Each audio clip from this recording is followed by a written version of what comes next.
guys. Well, okay, update.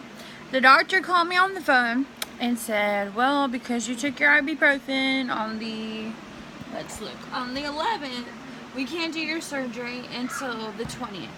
So on the 20th, I will have my surgery, so we will start with packing list, pre-op, and all of that.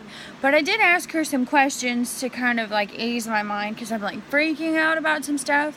One is I have anxiety. Are they going to do anything about the anxiety? Well, according to the doctor, they don't like to prescribe anything.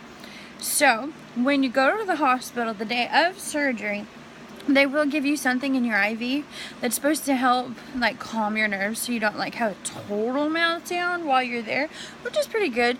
But they're probably not going to do it the last minute, and then you're just like in there not freaking out, only because like they just looped you up before you went in there. Whatever works though, right? So there's that. I asked them how long the procedure will take and what kind of procedure I'm having.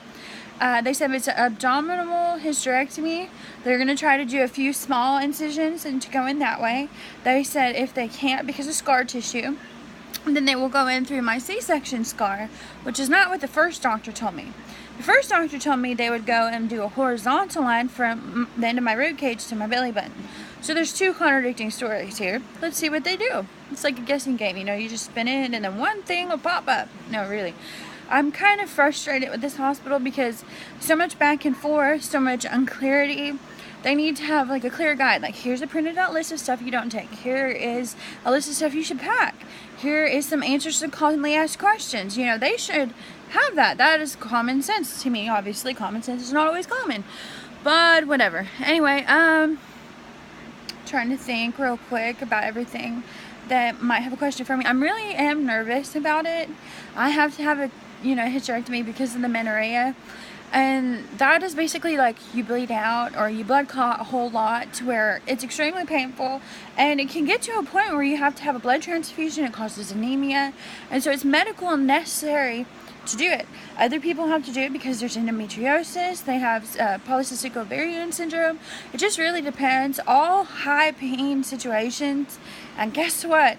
If you happen to cramp the week before your surgery, like me, yay! Guess what happens? You're screwed because you can't take ibuprofen, you can't take Motrin, you can't take any kind of thing that would help with the cramping except for Tylenol Extra. And if y'all know Tylenol, you know it sucks. Yeah. So this week I get a oorah with some Tylenol so that I can take my surgery next week, which is going to be pretty awesome. I hope. We'll find out. Anyway, so the next video I'm going to do is just what the crap did I pack. And what I'm bringing to the hospital. So far I've picked out, pajamas, really loose fitting, toiletries, stuff that you're going to need, which is common sense. Some slippers, entertainment. I brought tablets because, computers are too heavy to lug around. Make sure you have a living will.